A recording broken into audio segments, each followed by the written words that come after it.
Hello everyone, I'm Sam McCool. And I'm Maria Cruz Rodriguez, and we're with Christie's International Real Estate Sereno. And today I'd like to welcome Monique Sanford. She's the Executive Finance Manager for Tasa Mortgage. Thanks for coming. Thanks for inviting me. Absolutely. It's Awesome. Monique, today we're hoping to explore the different types of loans offered by Tasa Mortgage. Let's start with the basics. Can you tell us about conventional loan? Yeah, so a conventional loan, typically speaking, could be a conforming loan or it can be a jumbo loan. Okay. It's typically a full doc, meaning that an individual is having to show all their income, their assets, their credit. And it's typically being purchased, at least the conforming, are being purchased by Fannie Mae and Freddie Mac most of the time. Okay. So the guidelines are pretty flexible. And the conforming loans will go up to about $1,089,300 in the high-cost counties. Okay. The high-cost counties are counties like ours, right? Mm-hmm. We're in Santa Clara County. Yep.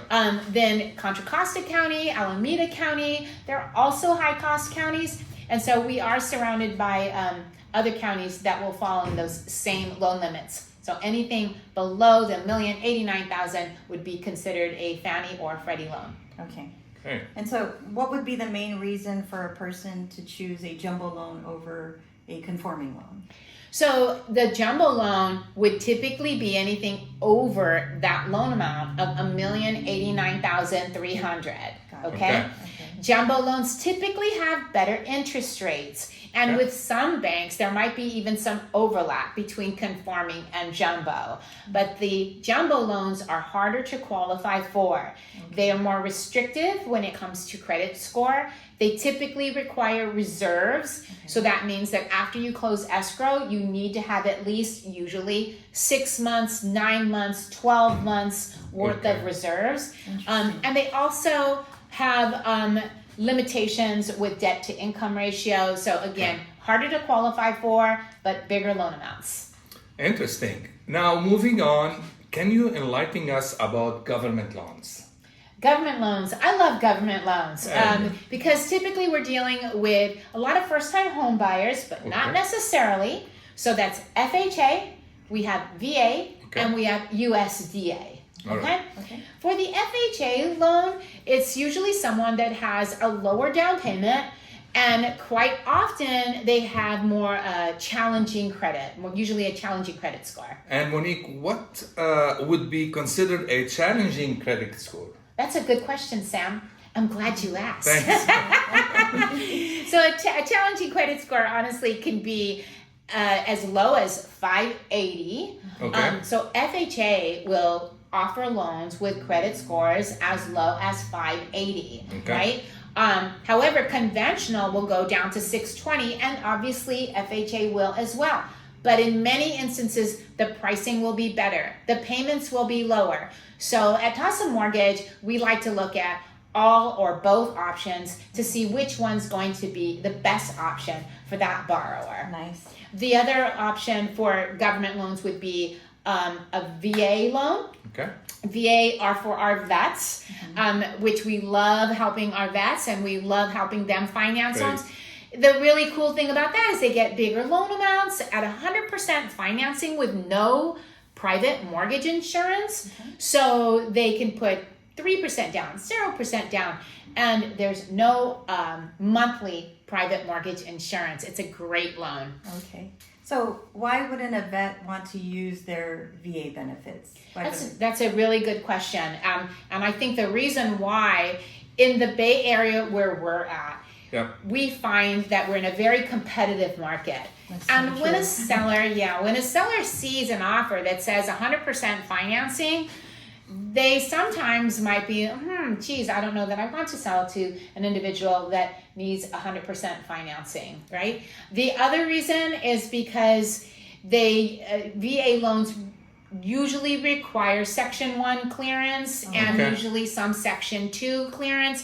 So this is like the report, termite, water destroying organisms. That's what we're dealing with, right? And so again, everyone knows in the Bay Area, sometimes people don't want to do the Section 1, or they don't want to do any work. They want to sell as is. It's very popular. Yes. So, unfortunately, then, for our vets out there who require this, it may not be an option for them, right? And then the last one was the USDA, and the USDA is more for rural areas. We don't see a lot of those here in the Bay Area, but also another 100% financing option. Also great credit scores or great credit options for the borrower, as well as with the USDA, the loan limits are a little more restrictive. So they're not as high as a FHA or a VA, but another really good 100% financing option. So would that be more on the San Joaquin Valley, because there's a lot of... Yes. Yeah, okay. Absolutely. That's a really good example of that. Correct. Okay. All right. So that was very insightful. Now, non-QM loans. So can you explain what those are? Yeah. So non-QM, QM stands for qualified mortgage, right? So if it's a non-QM, then it's a non-qualified mortgage. So everything that we just spoke about, it's kind of like everything outside of that. Okay? Yeah. Okay. So when an individual applies for a loan and we need to give them a non-QM, sometimes these borrowers have, say, an ITIN number. That means that they're using a tax ID instead of a social security number. It's a great example of an ITIN. Another example would be an individual, like, for instance, for you guys, so you're 1099 and being self-employed, you guys have great tax advantages to be able to take specific write-offs that other individuals cannot, right? Yeah. Right. However, sometimes that can work against you when you're looking to purchase a home because the amount of income that you're actually paying tax on is lower than what your true affordability is, right? Yeah. So a 1099 program is another great example of a non-QM. Bank statement loan, another great example of non-QM. We offer all of these types of non-QM loans to our clients. All right. Wow, it sounds like there is a loan for almost every situation. Yes, I'd like to think so. Lastly, could you talk about home equity lines or credit and home equity loans? Sure. So home equity loans or home equity line of credit, two different types of loans. Okay. These are very popular right now because people want to tap into their equity. They want to pull out some money, but they don't want to touch that first mortgage because they have this phenomenal rate on that first mortgage. They're fixed for 30 years at 3% or 2.75. So they don't want to touch that, but they want to take advantage of the equity that they have. So an equity line of credit is very similar to a credit card. Right? So it's a line of credit that's available to that client. It's typically interest only.